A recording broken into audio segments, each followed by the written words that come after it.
Hi, good evening, everyone. Welcome back to our session every Wednesday or most Wednesday. And this is, I think, the second last one because next week is our last. And after that, we take a break and we start again in January. We have all the events already full until May or June. So we have all the speakers lined up, which I will share later. But first, I would like to welcome my friend, Dr. David Yong, who I think recently was gazetted as a consulting cardiologist. Congratulations, David. Thank you, Yeah. Betty. Always a pleasure to come back. Yes, he did a talk for us, I think, a few months ago, and it was very well accepted, and we had so much fun. And today we're just going to do very simple things like basic ECG. We we hope that it will be an interactive session. So please type in your answers in the comment boxes. Okay, so let's start. Okay, great. Okay, so I've never done this spot diagnosis before. This idea is given to me by Dr. Betty, but I try my best to share some of the very classical findings or ECGs that we see in our daily practice in cardiology, mainly for educational and sharing purposes. So again, spot diagnosis in cardiology. Are you ready? Right? Okay. So so I'll just split the talk into like two sections. One will be the diagnostic ECGs. And then when we look at the ECGs, we look in detail, what are they? And then maybe some slides on teaching about these ECGs as well. And then I'm excited to share with you is the second part, the clinical cases. Oh, Some that's of the great. interesting some of the very interesting clinical cases that I've come by, and share with you whether you can get to the diagnosis slide by slide. Okay. Okay. So diagnostic ECGs. So the first ECG is this one. Anyone would like to try, or Dr. Betty maybe this very simple one. I'm too shy lah. Okay, come on, guys. Okay, let's go through one by one. Anyone? Yeah. Reading? So Great. don't think so much. Just tell us what you think, what you see. Hi, Ming Chu. Okay, Ming Chu, tell us what you Ah, see. mm. Normal ECG, Dr. Key. Normal ECG. Dr. Key say normal ECG. Okay, normal Wow. ECG is also very important, yeah? If you do not know Yes. the normal ECG, you will not know the abnormal ECG. Now, the Correct. response to this Zoom session has been great. Mm-hmm. So we only can take in 100. So if we reach about 100, can the nurses please go to Facebook and watch? Thank you. Mm-hmm. Okay, go on. Normal ECG. Okay, What so else? what else? Anyone want to take? Maybe it's not normal. Okay, anyone else? Let's take a Okay, exists, looks fine, no ST segment changes, sinus rhythm. Okay, I think very good. Dr. Key is right. This is actually a normal ECG. Yeah, so we want to start off with a normal ECG, and you should be able to spot this from a mile away. Normal ECG, right? So one of the few things that we like to show about normal ECG is the axis should be around lead 2 area, like pointing towards lead 2. So to make it very simple, just look at lead 1 and A. If both of them are positive, going upwards, then most likely this is a normal axis. Then of course, a normal rhythm will be a sinus rhythm. Sinus rhythm means a normal P wave followed by a normal QRS complex. That is very important. A normal P wave followed by a normal QRS complex. So every single time there's a P wave, after that there will be a QRS complex, and that will be a sinus rhythm. And then of course, the QRS is not widened, it's narrowed, and the R wave progression from V1 to V6 is normal. So it's very important to look at V1. V1 should give you a very small R wave, and in a V6 you should get a bigger R wave. The progression is as such. This is actually normal ECG. Okay, this is to warm up normal ECG. So the next ECG that we will show is this one. This is a ECG of my patient. I taken the picture. If you can tell me what ECG is this?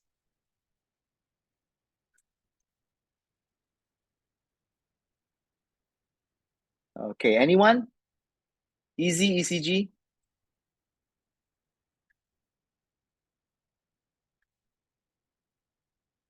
Dr. Key must be a cardiology fellow.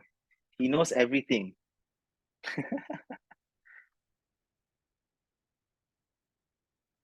Betty, you still there?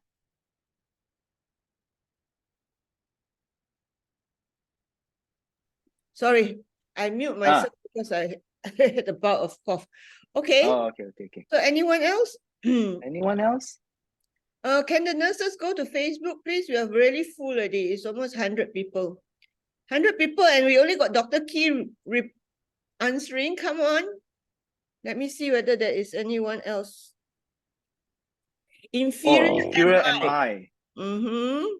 Yes, possible. The Okay, ST looks a possible. bit elevated. The A bit inferior elevated. lead. Yeah, agree. Yes. Okay, Agree. good spot. Yeah. Yes, I saw that. Mm-hmm. But I think it's a right bundle branch block.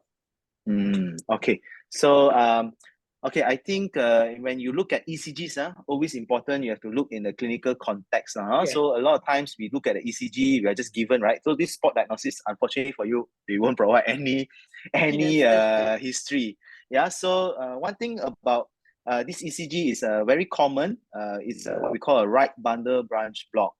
So what I want to share is in this ECG is right bundle branch block is very common, and you can see what is typical is the RSR appearance in V1. Yeah, RSR appearance. After the RSR appearance or QRS complex, it is followed by a T inversion, what we call a discordant ST segment. A lot of people think that, hey, how come the ST segment is depressed in V1? Is it abnormal? So in a right bundle branch block, this is actually normal. Yeah. So you must understand that the QRS segment is a depolarization of the ventricle. If you have abnormal depolarization, then the repolarization will also be abnormal. The ST segment is repolarization, right? So if the QRS is mainly going up, Why is the positive, sound like this? Why is your sound a bit odd? a bit odd. Yeah. Okay. Now it's fine. Okay. Oh, it's okay. Yeah. Like So so if your QRS segment are mainly positive, then the ST segment in that particular lead will be mainly negative. This is actually what we call a discordant ST segment, and this is normal in bundle branch block pathology.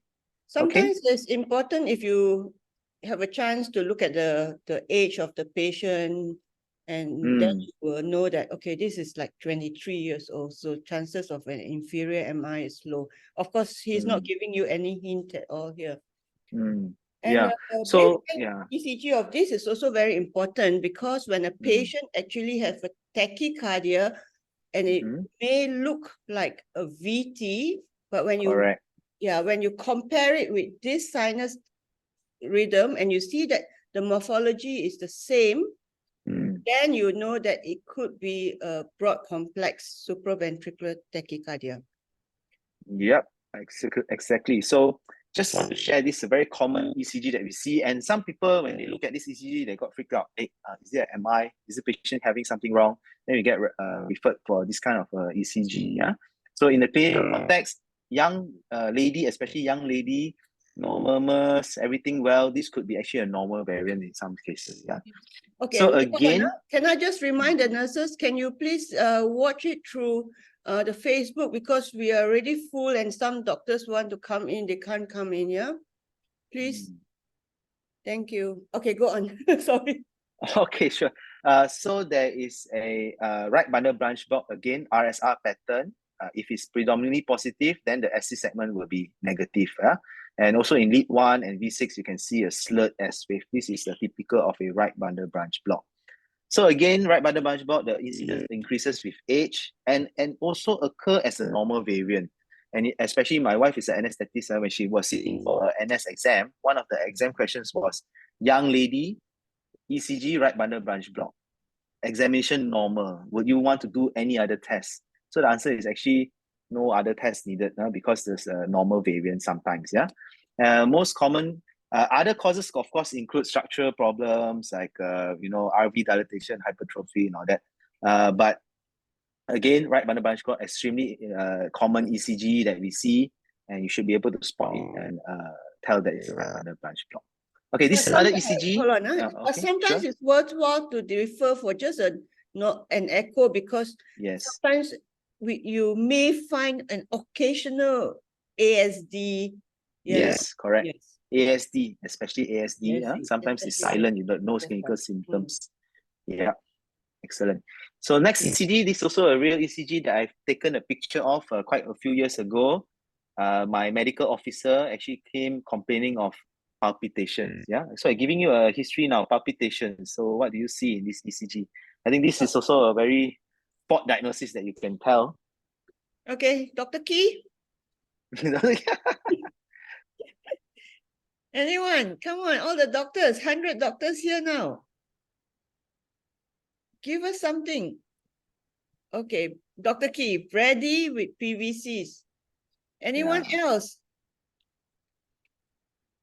Come on. Don't be shy. Gemini. Wow, That is a fantastic. good. Excellent. So Dr. Key is not wrong, but by Gemini is good. Okay, who else? Anyone else? Okay, but I hope that you all know which is the normal rhythm and which is the abnormal. Okay, which Dr. Yong will. Okay, so I think we go on with it. Okay, right. so yeah, excellent. Premature ventricular contraction is correct. Yeah, Gemini is also correct. So how do we know that this is a PVC? Yeah. So again, sinus rhythm, sinus normal wave is a P wave followed by a QRS complex. Yeah. But a ventricular ectopic will not have a preceding P wave. Yeah, because this ectopic beat doesn't come from the sinus node, right? So it is coming from the ventricle. And if it's coming from the ventricle, the conduction is a bit slower. So that's why it is broad. Yeah? The QRS complex is broad. Again, after the PVC, oftentimes you will see a pause. Yeah, a pause. So the heart slows down a bit before the next sinus fires, and you get another normal rhythm. Yeah. So this is what you call a refractory or compensatory pause, and this is typical of premature ventricular contraction. When after the contraction happens, the heart goes into a refractory period and it doesn't contract, wait for a while, and then after the refractory period, it goes back into the normal rhythm. So this is a classical of PVC. So in PVCs, if you have a 12-lead ECG, you can even tell where the PVC come from. So maybe go a little bit more advanced. 2-3 AVF is looking from the bottom of the heart. If it's positive, means it's going from top down. And then V1 to V6, we can tell whether it's from left or right. So it moving towards the V5, V6, right? So it's from the right to left. So this PVC is coming from the RVOT, right ventricular outflow tract, or RVOT PVC. So what's the difference between PVC and bigemini? Bigemini means it happens after every normal beat. So normal beat, PVC, normal beat, PVC, then that is bigemini. So it's still a PVC, but it's regular. Yeah. So if you have a regular PVC, then of course the burden of the PVC will be much higher and the patient might be even more symptomatic. Okay. So again, PVC. Can So I ask you? sure. For example, this one, Dr. Key has said that it's sinus brady. I think the diagnosis of sinus brady is not exactly right. It's not wrong. But because it's a little bit slow and he has PVCs, and let's say he's very symptomatic, do you give beta blocker or not? Yeah, okay. So the very good question, because what we can say here in this patient, if you were to put a SpO2 monitor on this patient, okay, you like my wife is anesthetic, she always complain why the patient heart rate is so slow. Do ECG lah, I tell her.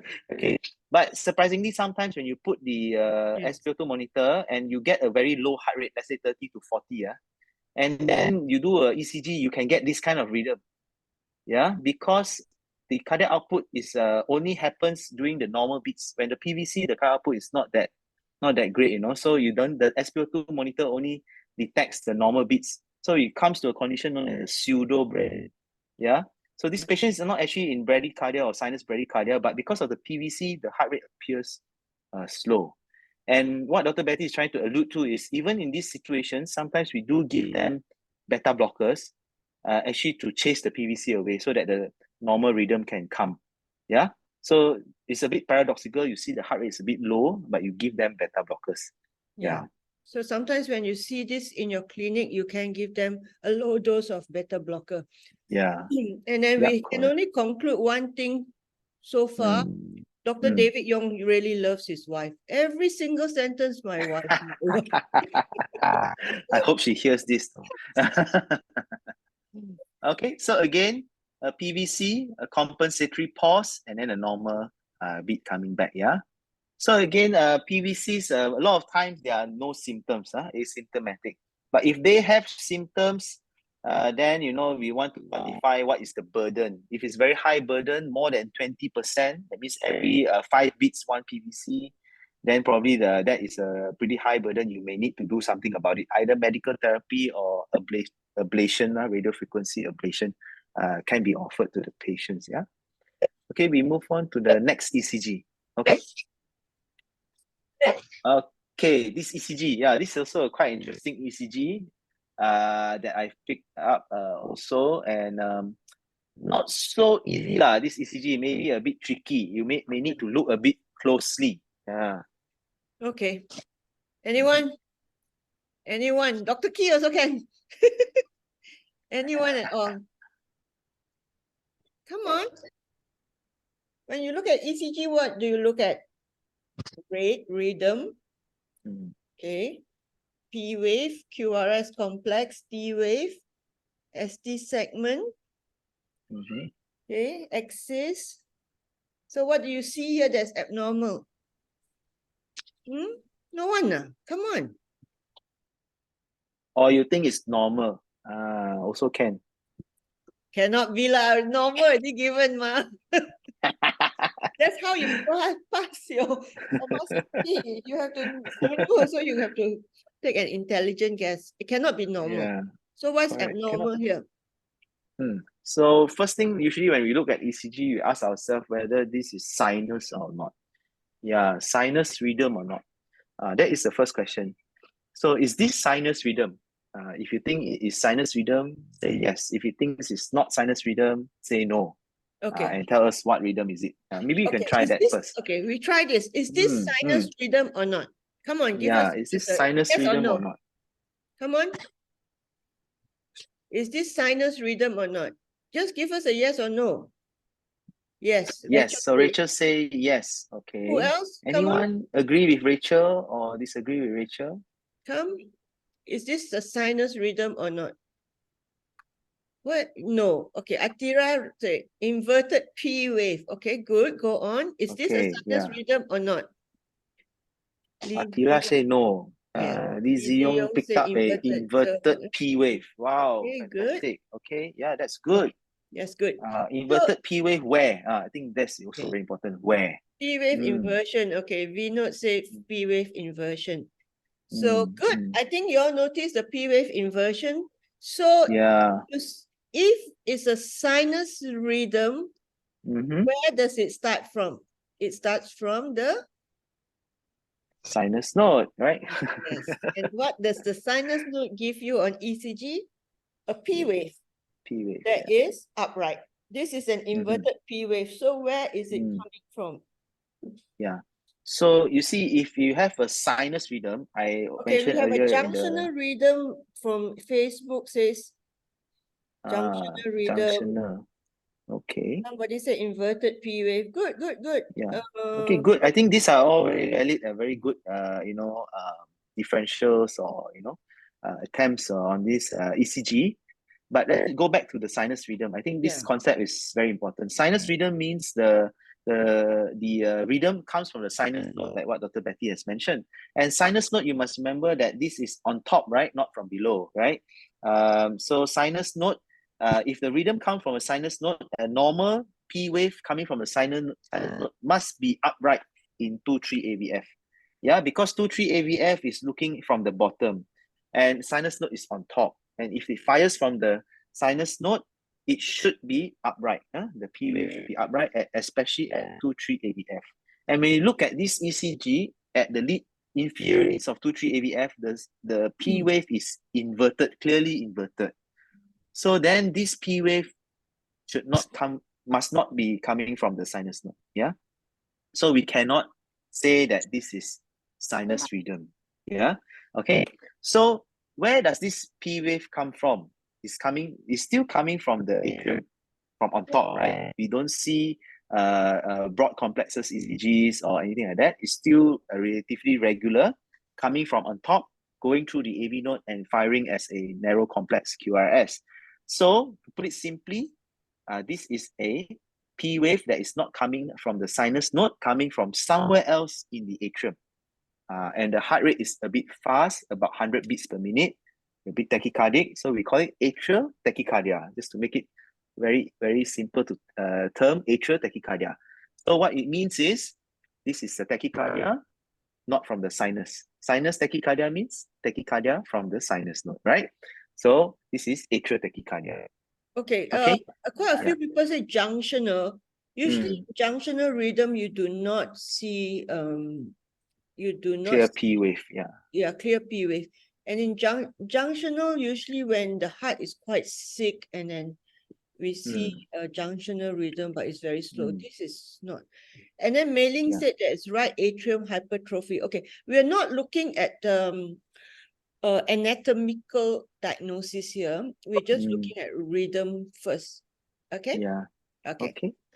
All right. So again, I think this is also a very important concept. Yeah. 2-3 AVF is looking at the bottom of the heart. Anything from above coming down will give you a positive reflection. Yeah. I think this is what I alluded to. The P wave in this ECG lead is negative at 2-3 AVF. So we know that this P wave is definitely not coming from the sinus node. So it cannot be sinus tachycardia. It has to be from the atrium somewhere else, atrial tachycardia. Okay. The next ECG, also very interesting ECG. Patients also coming with palpitation. So who would like to take a go at this ECG? All can take a go. Oh, Yeah. come on. It turned out that our Facebook is also very active, so I will check on Facebook on and off. But okay, Lee Ziyong is getting the hang of it. She says SVT. Okay, good. Next, anyone else?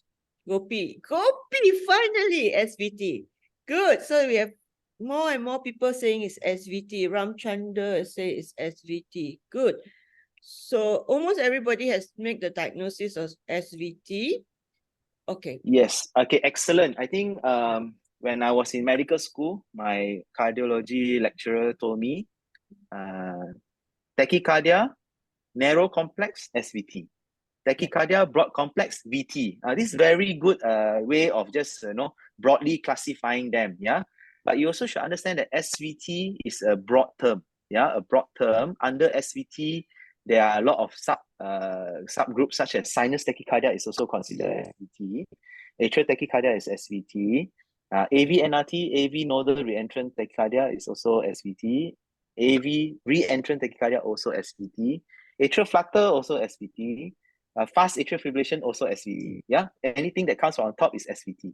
But what is very important is you recognize that this is a narrow complex tachycardia. Narrow complex tachycardia, SVT. So if you follow the ACLS guideline, and this patient is stable, good BP, good pulse, no chest pain, nothing, what will you do? What will you do for this patient? Okay. Come on. While you are typing the answer, let me just say this, because just now Mei Ling said that it's junctional rhythm when you don't see a P wave. But in this case, you won't see a P wave. It may be buried somewhere. So this is not a junctional rhythm, yeah? So, okay, Vasava maneuver, carotid massage. Okay, so they got the concept right. Yeah, correct. Yeah. Can adenosine. Yeah, if you revert, can adenosine. Good. Yes. Okay, so I think the very important concept is the carotid massage, Vasava maneuver. All this is actually to increase the vagal tone of the patient. And what does increasing the vagal tone does is it slows down the AV conduction. So when you slow down the AV conduction, the heart rate actually slows down. And this is exactly what adenosine does as well. It actually blocks at the AV node. Yeah. So when this patient was given adenosine, this is what happened, what you see. Yeah. Very So now you can see clearly the underlying rhythm. Okay. What is the rhythm now? Okay. This is a very nice case. Okay, this one very easy lah. Come on. It's time to be quick. Quick. If not, if the quicker you are, the faster we are, we can do more cases. More, okay, flutter. Flutter, yeah, excellent. So flutter, Atrial sawtooth flutter. appearance in the Okay, V1, everybody yeah. now getting more and more. Yeah, more A Okay. than V, more atrial contraction than ventricular contraction. So actually, when you look back at this ECG, there is also already some sawtoothing here. So this is actually atrial flutter with one atrial flutter with 1 1 block. to 1 or 2 to 1 block. Yes. So you can see if you are very good, you always see this kind of ECG, then you can see actually this patient already at the beginning, there's a fluttering. He's lying lah. Yeah. Cannot see lah unless you give the adenosine. But most of us cannot tell, so we give the adenosine, then we can tell. Yeah, it's much more obvious. Now you won't disagree that this is actually atrial flutter, right? So I think very important, the tachycardia with a pulse ergo rhythm. So with a pulse, you should look at whether the patient has hypotension or not, whether need any signs of shock. If yes, synchronized cardioversion. If no, if narrow complex, then you may want to do some vagal and neural adenosine, as all of you mentioned. Fantastic. Yeah. If it's an atrial flutter, sometimes they also respond very well to parapulmonary. Yeah. This is the next ECG. Okay. I think this is also very straightforward. Upfront ECG, you can tell straight away. Okay, so now it's very important this sports diagnosis session, because when you're in ER, you don't have time, you have to be on. And this one make you more aware of things. Okay. Okay. AFib. Lee Ziyong said AFib. Yeah. Okay, what else other than AFib do you see? Can you describe atrial fibrillation? Yes, we have that. What else do you see? Okay, let's say this is any other things than AF in this ECG. Maybe there are more than one diagnosis, right? Yeah. Yes. What else do you see? I told you already. You see rhythm rate, ECG morphology, ST segment, T wave. Okay. ST depression. Okay, ST depression V2 to V4. Okay, good. I think Vinodini has actually noticed that. Yeah. So okay, again, this you look at the RR interval is irregular. Number one. Number two is there is no clear P wave. That will give you the diagnosis that this patient is having atrial fibrillation. Yeah, straight away. But I would like to show in this ECG is the V5, V6, like what Vinodi has mentioned. This slurring of the ST segment in this V5, V6, best seen actually V5, V6 is actually a sign that this patient may be on digitalis or digoxin use. Yeah, slurred ST segment or the inverted tick sign or Salvatore mustache sign. Sorry. Yeah. So this one is actually okay, sorry. Okay, go on. Yeah. So actually slurred ST segment is actually telling you that this patient will actually be having digoxin toxicity, which is something you may want to check in this patient. So atrial fibrillation is the correct answer. Irregular heart rate, RR interval, and absence of P wave. Okay. So for atrial fibrillation, most important is to avoid stroke, ABC. Avoid stroke, better symptom control, and comorbidity management. So of course, anticoagulation is very important. Controlling the heart rate in terms of symptom control, and also maybe some radio ablation. And of course, atrial fibrillation usually occur by itself. Maybe the patient is obese, have diabetes, or any other thing. But I'd like to show you is one of the devices that we have is a LA occluder. And you can see this image here. We are actually injecting contrast into the left atrium, and you can see the left atrial appendage. So for patients that cannot take anticoagulation, what we can offer is a device called a LA occluder. It's just like a basket or a cage, yeah, that we implant into the left atrial appendage. And once it's implanted, you can see the contrast no longer flow into the left atrial appendage, because most of the clot actually form in this area. And we want to prevent the clot from going to the brain. And this is actually one of the devices that we can actually implant in the patient to prevent this from happening. Just to share and show you that this is available. Cardiologists just want to do procedures, to be honest. Yeah, to be very honest. Okay, ECG 6. Very, Okay, very come on. important ECG. Very, very important. A Life lot of and people death. tend to miss this. Yes. Inferior MI, good. Okay, possible. What else? How about the lateral? Anyone? Come on. Inferior lateral STEMI. Yes. Okay. A lot of people will get this inferior lateral STEMI. How about posterior?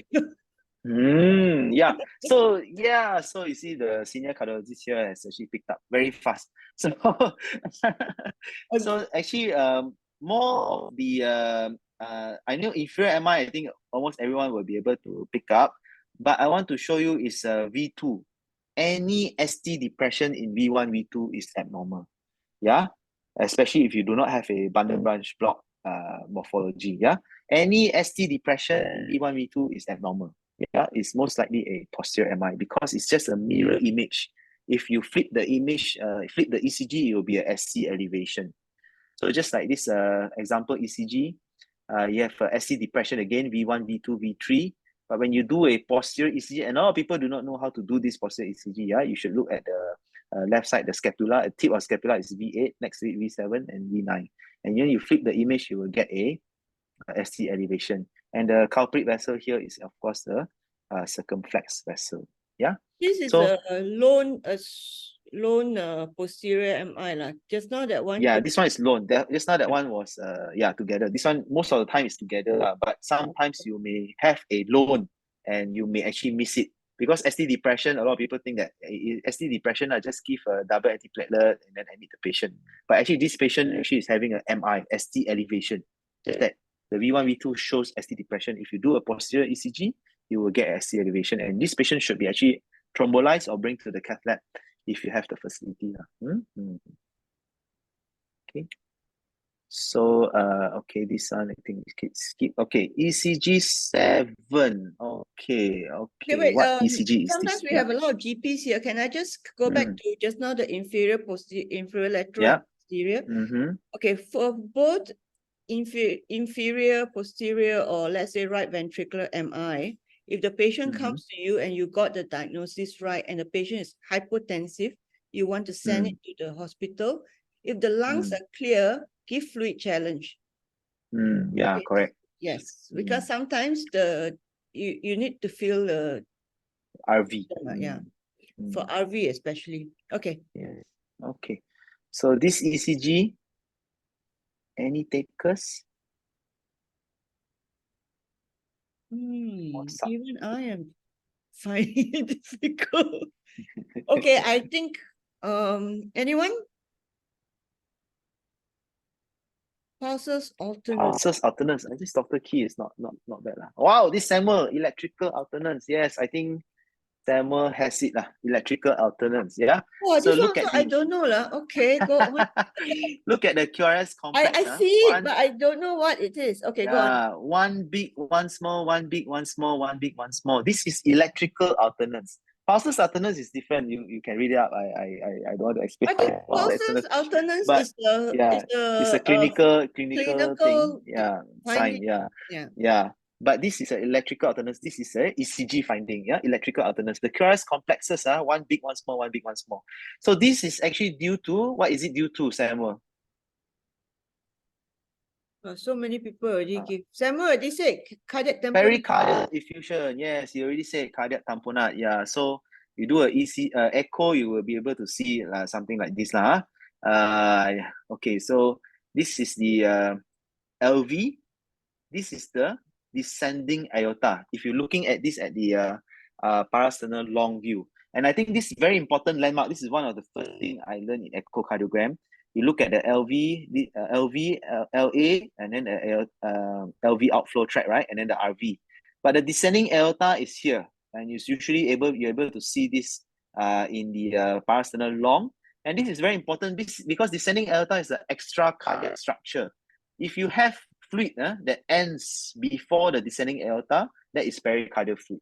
If the fluid goes below it, then that most likely is a pleural fluid. So that's why this landmark here is important. I just want to show and share this landmark with you. So because of the LV is dancing or swimming in this pericardial effusion, that's why you sometimes get this electrical alternance. Okay. There are a lot of people very active on Facebook, and a lot of them have got the right answer. And I think Ray Excellent. Ong says electrical alternance, but I think he cannot comment because he's a cardiologist, right, Ray Ong? Ray Ong, yeah, not fair. Ray Ong is a cardiologist. I think I know who that Ray Ong is. Yes. He will be on the next So Tak Dr. Aci, Tak Kathy's Aci. spot diagnosis with on cardiology. He will be the next Yes. one. Okay. He should be giving us a talk. Yeah. Okay. This So one. ECG 8 interesting. also a spot diagnosis. I think you should be able to get this immediately. Okay, this one, I think everybody should know it. It look like my crowd, my audience, all very intellectual and very smart now. Yeah, very, very, very smart. Very. Okay, come. For all the nurses, if you can, please leave this Zoom and go to Facebook to watch, because a lot of people are trying to come in. Okay, mailing finally. Mailing good. Mailing. Who else? Yes, I think maybe we can move on a bit faster so I can show you my clinical cases. Yeah, very excited for that one. But don't worry, if cannot, we go another time. Okay, come. Okay, so this one is actually a very good mailing. You're right. This is what you call a pre-excitation or Wolff-Parkinson-White syndrome. What we can see here is a very short PR interval, especially in V1, you can see a P wave. And then immediately, very shortly after that, you can see the interval, PR interval is very short. And this is because of the delta wave here, yeah, a slurred delta wave here. This is what we call pre-excitation. They have the patient have an accessory pathway.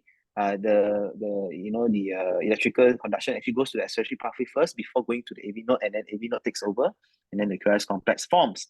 And this is a type A Wolff-Parkinson-White syndrome. So again, if SA node going to the AV node, normally it's like that, but this patient have a accessory pathway somewhere here, and this can actually cause a re-entrant tachycardia, or what we call AERT, AV re-entrant tachycardia. The re-entrant did not happen in the AV node, but outside the AV node, and that is Wolff-Parkinson-White syndrome. Okay, ECG number 9. Okay, I think this is also a very important ECG that you might also pick up even in a GP clinic, in a health clinic. KK kesihatan, patient come to you actually quite well, and then come to you, you do an ECG, maybe even a routine ECG for your patients with diabetes or something like that. And they get this kind of finding.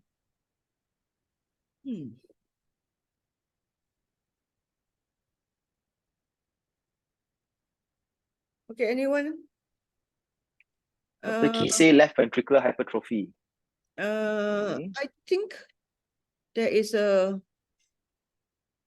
yes. Yongshen says a complete heart block. Possible. Yes. Okay, good.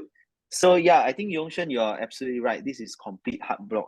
You look at the long lead 2, you can see a P wave, and there's no relationship between the P and the QRS complex. So there is a what we call AV dissociation. And you need to be very careful because you look at the P wave, it can appear very close to the QRS complex, or even very close to the T wave, or even cause a bump in the T wave, or hiding inside the QRS complex. So then, it makes that you're a bit confused. Sometimes you don't catch that as a complete heart block because the P wave is actually, hidden somewhere. So it's very important. You have to look for the P. Where is the P?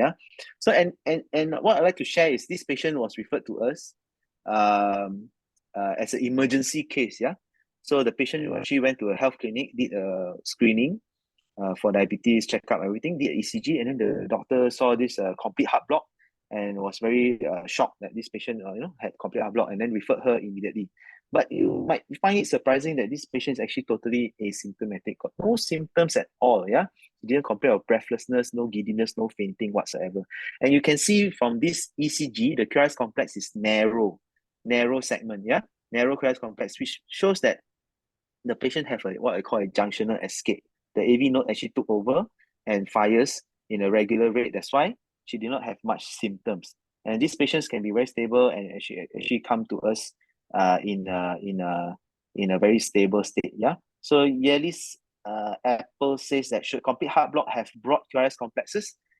They could have broad QRS complexes if the AV node fail to take over and do not go into a junctional escape. They go into what we call a ventricular escape. If you go into a ventricular escape, then the heart rate will be much lower, 30 to 40, and the patient will be very sick, and the patient usually will require some form of pacing immediately. Yeah. So for this patient, fortunately for her, she had junctional escape. She's quite well, and suddenly she landed up in CCU asking, why am I here? Yeah. Okay. So Dr. Tiki may be right. The ECG may look like there's LVH. That is also Yes. Yeah. a wrong thing. Okay, we go on. Okay. So LVH is possible, but I think the main teaching Yeah, the here main is thing to complete heart block. here is the complete heart block. Yeah. So this one, ECG 10, I think the last ECG, then we move on to some clinical cases. Interesting clinical cases.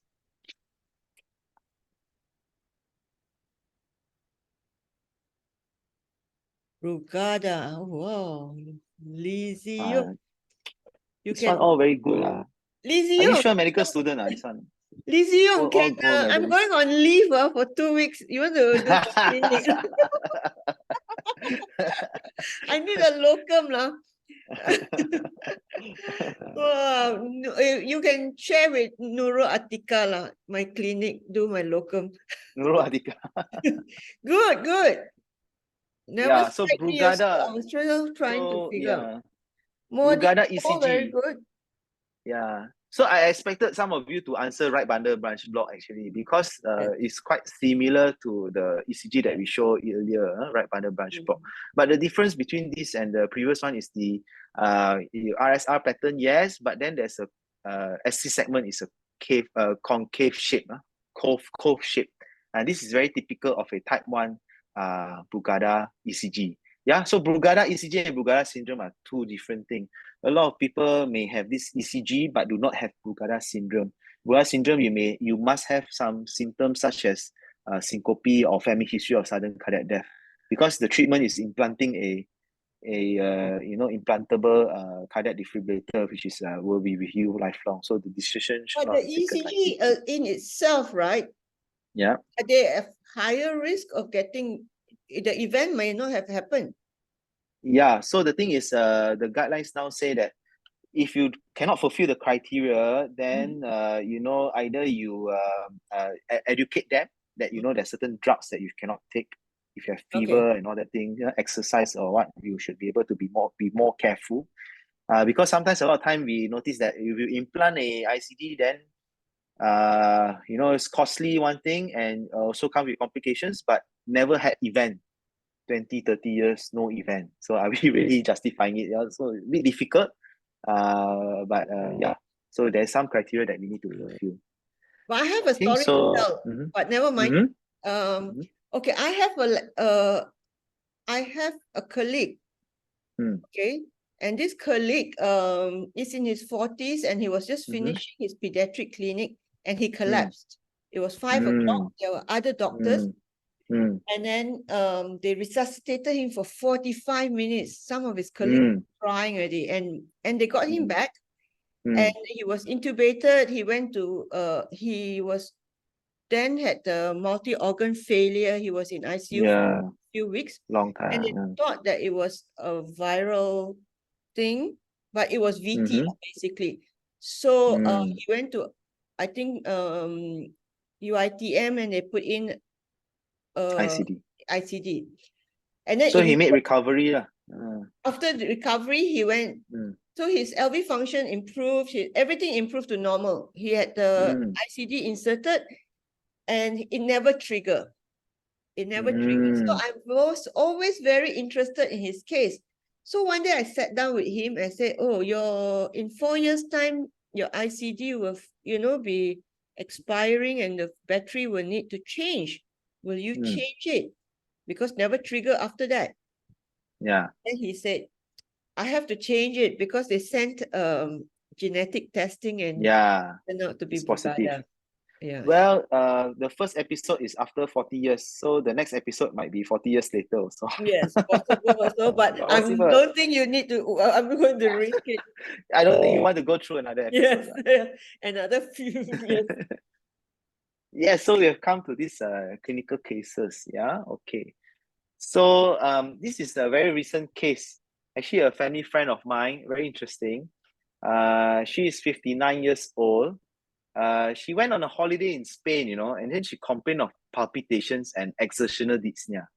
So if you listen to this story, right, what do you think? What are the possible things that go through your mind, right? Is she having 59-year-old? Is she having drinking too much coffee, drinking too much alcohol, exercising too much?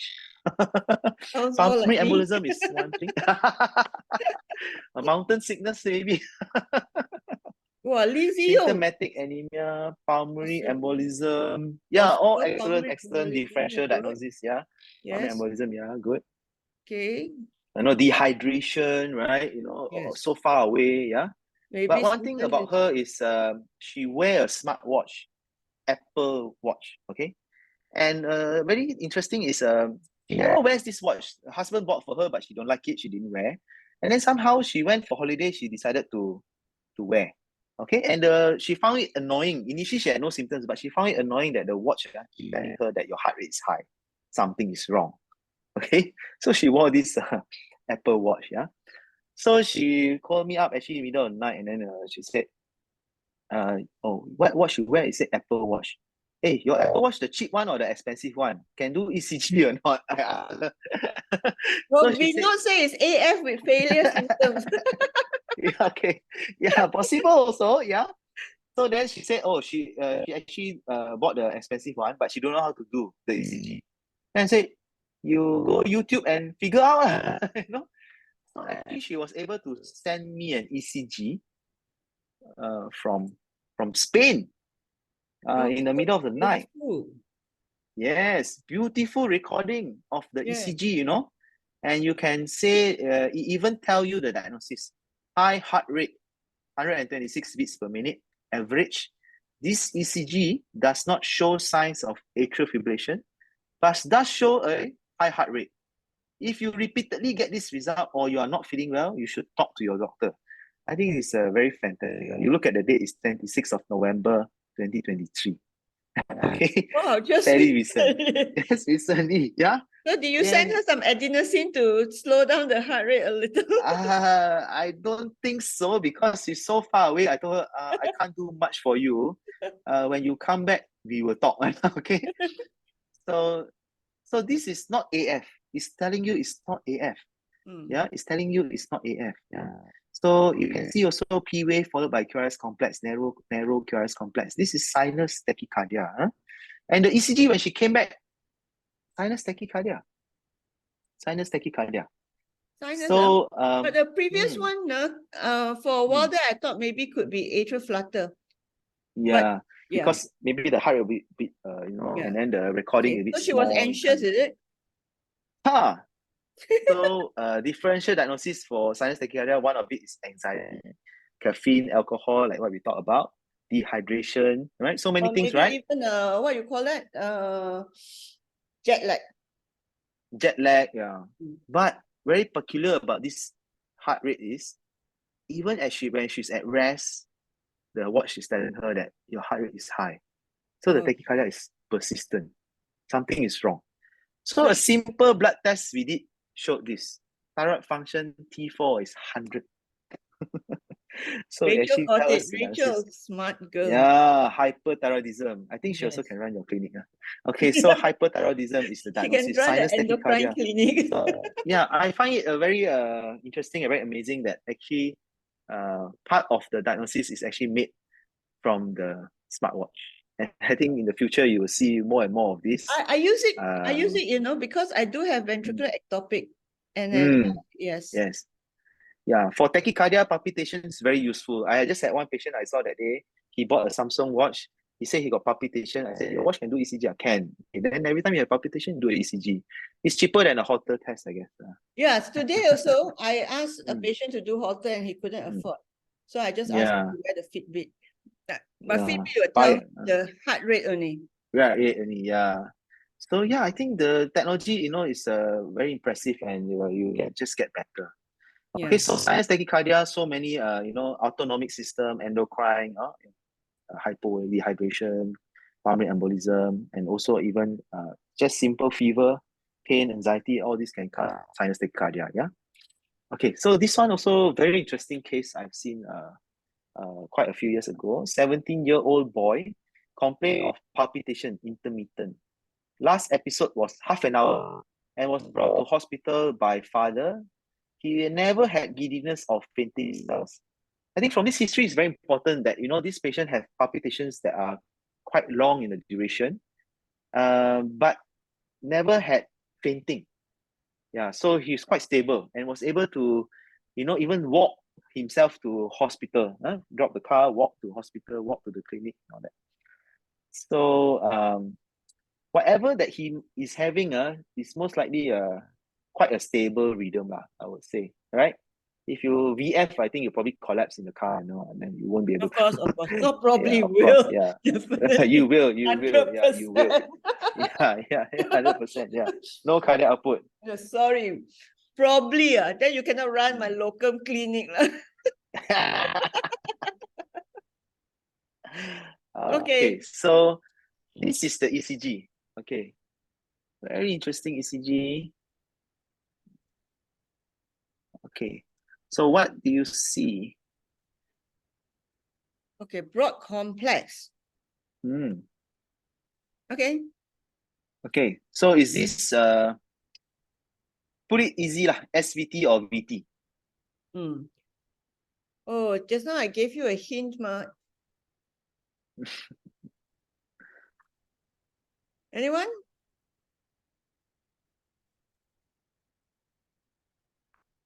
VT. Okay, VT. Okay. VT, walk into the clinic, VT, walking to the clinic, VT, half an hour, VT, didn't faint, Okay, but it's true. If anyone with broad complex, better to think VT than SVT first, yeah? Correct, yeah.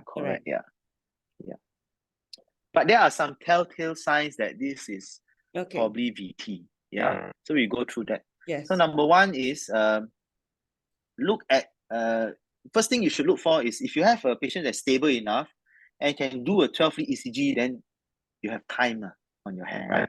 So then you look at the long lead 2. So someone actually say SVT RBBB. Maybe, yeah. So you have to look for the P wave. Can you see any P wave? So if you look at long lead 2, first QRS, second QRS, third QRS, fourth QRS complex, there is a P wave. You see the P wave? Yes. Yeah, so there is a P wave. And then no P wave. So there is what we call AV dissociation. If it's SVT, every single, there will be regularly P wave and QRS because it's coming from the top, yeah? But this one, there is dissociation. And if you see that, 100%, this is VT. That is VT, okay? Another thing that you see is the AVR is going up. A normal ECG, AVR will not go up. So because ventricular tachycardia starts from the ventricle and goes upwards, the AVR will be most of the time positive in this group of patients. So these are two things that very quickly you see, you can tell that this is probably VT. And this is a special type of VT we call a fascicular VT. So these patients have a idiopathic fascicular VT. They are usually young male and they are quite stable with no structural heart disease. Yeah, these patients come typically very stable and they respond very well to verapamil. Okay, so this is the rabbit's ear? Yeah, which one is higher, left or right? Left. So if a right bundle branch block, the right will be higher, right? Like the first case that we saw. Yeah. So again, fascicular VT is one quite common, you can see, and this is very responsive to verapamil. So this is the criteria that we used to memorize in medical school. Yeah, AV dissociation, always VT, and then you look at the QRS duration, you look at the axis and all that. But until today, I also cannot remember everything in this chart. Brugada algorithm, all these things. But I like to share with you a new algorithm, much more simpler. You just look at two leads only, lead 2 and AVR, okay? So the idea is like this, a normal ECG come from the sinus node down to AV node and then coming down to the His Purkinje and all that, forming the QRS and then the T wave. But in VT, it's coming from below. So the conduction is much slower initially, yeah? So what this criteria actually asks us to do is look at lead 2 and AVR, time to first peak. Okay, so let's say this is lead 2, and then going to the peak, the first peak. If it's more than 40 milliseconds, that is most likely is VT, okay, because it's slower. If AVR also same thing, more than 40 milliseconds, it's VT. So what 40 milliseconds is just one small box, okay? So it's also added into the criteria structural heart disease. If you meet 2 or more of these criteria, it's more likely to be VT. So we can practice a bit. If you look at this patient, just look at lead 2 and AVR. So from lead 2, the baseline is here, goes up very fast. Less than one small box, it goes to the peak. Okay, and AVR, just very fast, less than one small box, goes to the peak. So this does not fulfill the criteria. This is SVT with aberrancy. Okay, the next ECG, you can see lead 2, it's slurred up, not so fast. And lead AVR also slurred down, not so fast. So this one is VT. So this is one of the criteria that you can find it useful to help you. Okay, so case number 3, also interesting real patients I've seen. 80-year-old lady, background history of coronary artery disease, complaint of central chest tightness, typical of angina. Her symptoms very typical, central chest pain and exertional dyspnea. Okay, vital signs were stable, saturations were 99% on room air. Okay, what test would you like to do? Of course, all of us want to do an ECG, want to do a troponin, cardiac enzymes and all this. And this is a ECG. Do you see anything abnormal in this ECG?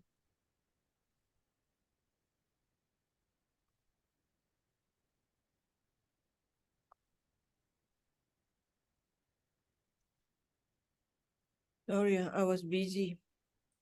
No problem. Key, Dr. Key, Rachel, Ziyong, Yelis.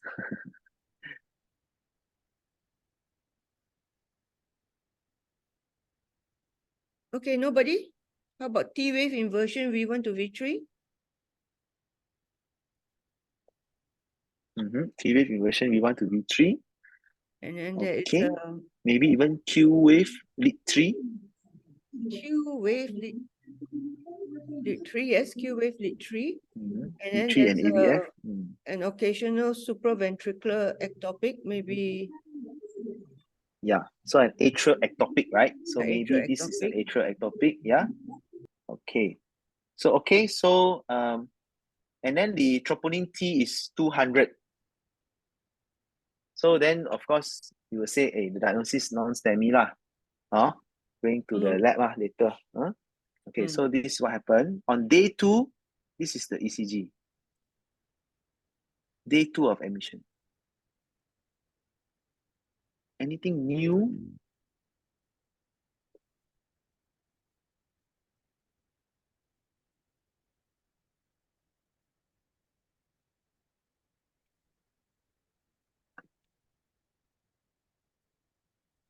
Okay, so what I find very striking about this ECG is there's a new right bundle branch block. On day 2, this is the ECG. Very striking. Why am I hearing myself? ECG is there's a new right bundle branch block. On day 2, this is the ECG. Why am I hearing myself? ECG is there's a new right bundle branch block. On day 2, this is the ECG. Someone is not muted, is it? Yeah, no, it's because I went into the Facebook. Okay, sorry. Okay, on day 2, this is the ECG. Okay. All right. So this is a ECG. Yeah. So what's striking is there is a new right bundle branch block here. Okay. Okay, notice this one here. There's no right bundle branch block. V1. Now, right bundle branch block at B1. Okay. So we did an echo. So this is an echocardiogram for this patient.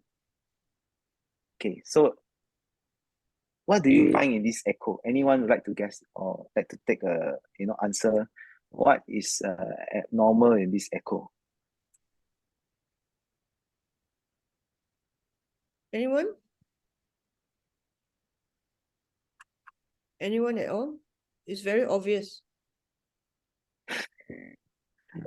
Come on, how to do my locum? Right ventricular hypertrophy. Okay, hypertrophy is not the word.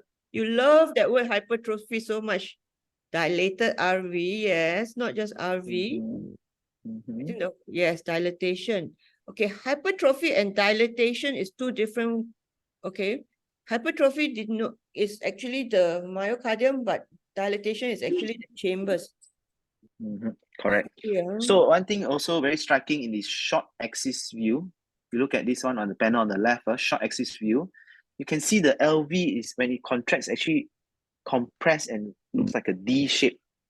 Yeah, this actually shows that the right ventricular pressure is very high, causing the LV to go into a D shape. Yeah, usually it's a round, now it's D. But also very striking in this four-chamber view, you can see the apical is contracting very well. But at the RV mid segment, is actually not contracting so well. It's actually dilated outwards. Okay. And if you are good and you can spot this, this is actually what we call a McConnell sign. Yeah. Hypertrophic or hyperkinetic apical and akinetic mid part of the RV. And this is actually very specific sign for pulmonary embolism. Yeah. So we did a McConnell sign again. So apical contracting, hyperkinetic, yeah.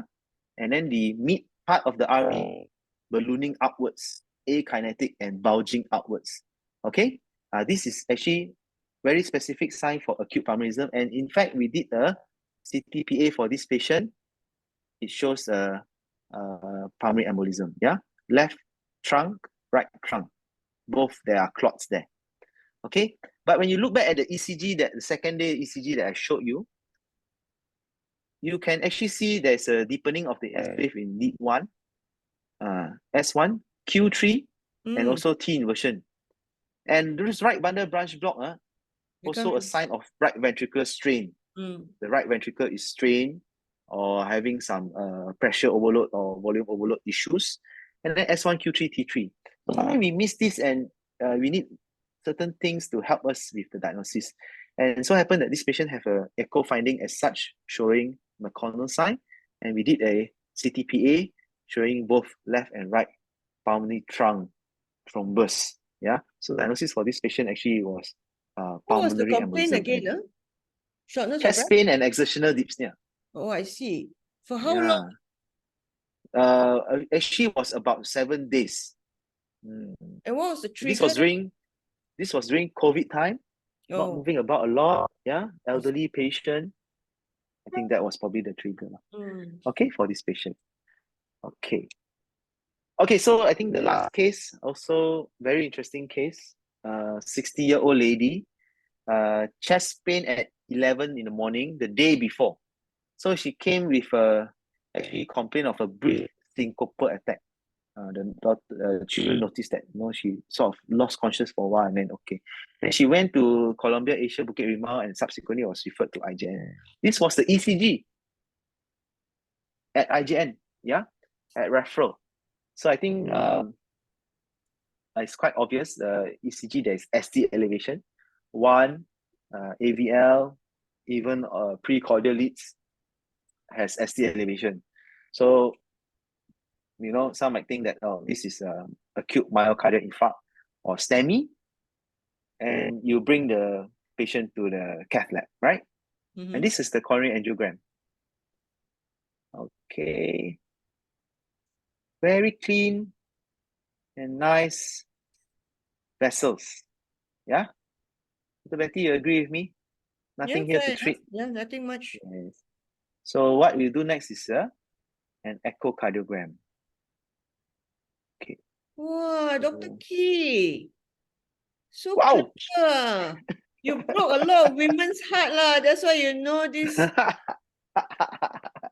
routine for him. A routine for you lah. I also never thought of this, man. Never seen one before myself.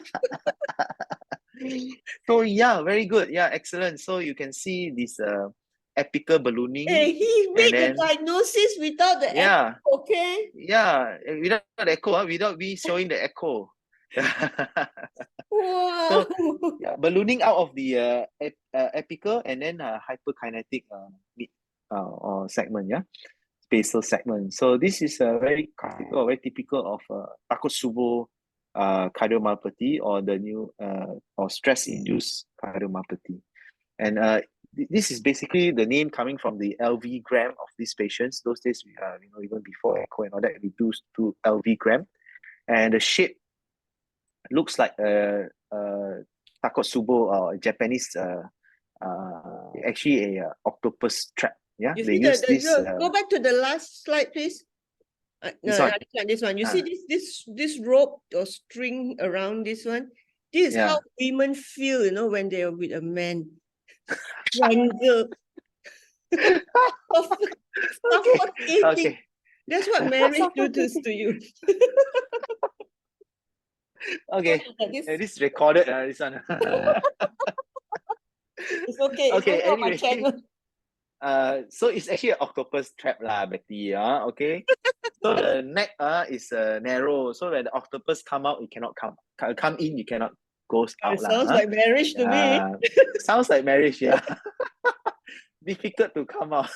Okay. So Takotsubo cardiomyopathy, yeah.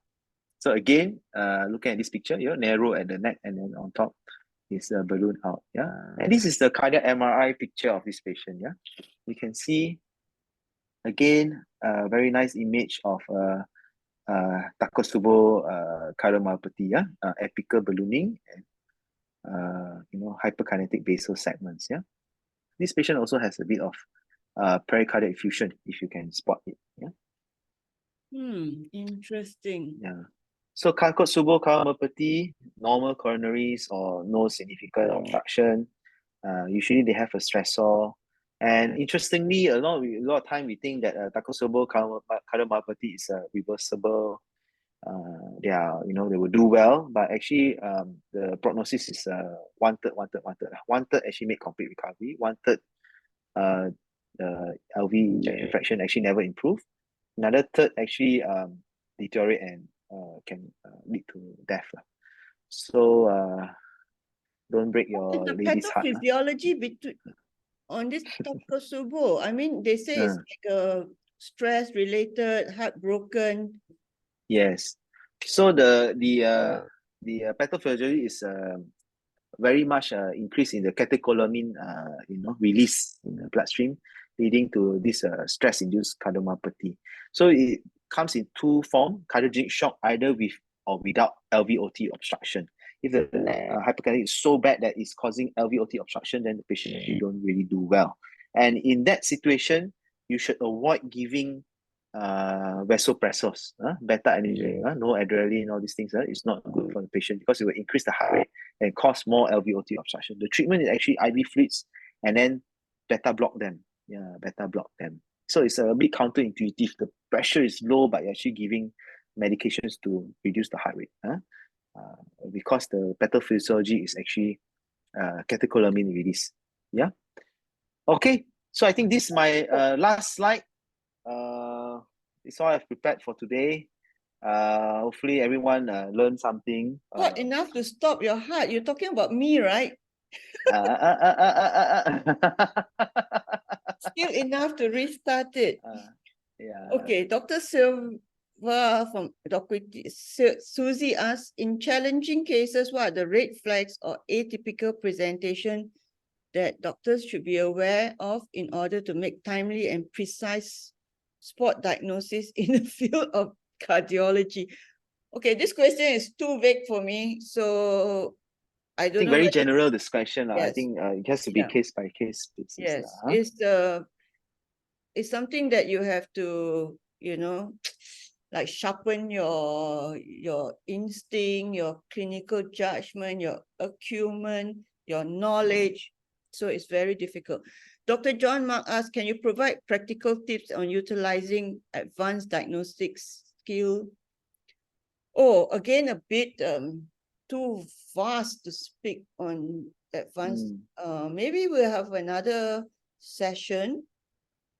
We do have spot diagnosis in echocardiogram also with Dr. Aslanif on and off. And of course, we will always invite Dr. David Young back next year. Yes, this year is out next year. And then we will do more spot diagnosis. Hopefully you've forgotten all the ECGs that he has shown you. And we will use them. Okay, reuse them. Okay, good. So there's no more Okay. question. We can wrap up the session. Yes, we will wrap up the session. And it was a good session. The attendance was amazing. And also on Facebook, it was also very lively. Merry Christmas and Happy New Year to everyone. But please join us next week. Okay, I will just stop recording.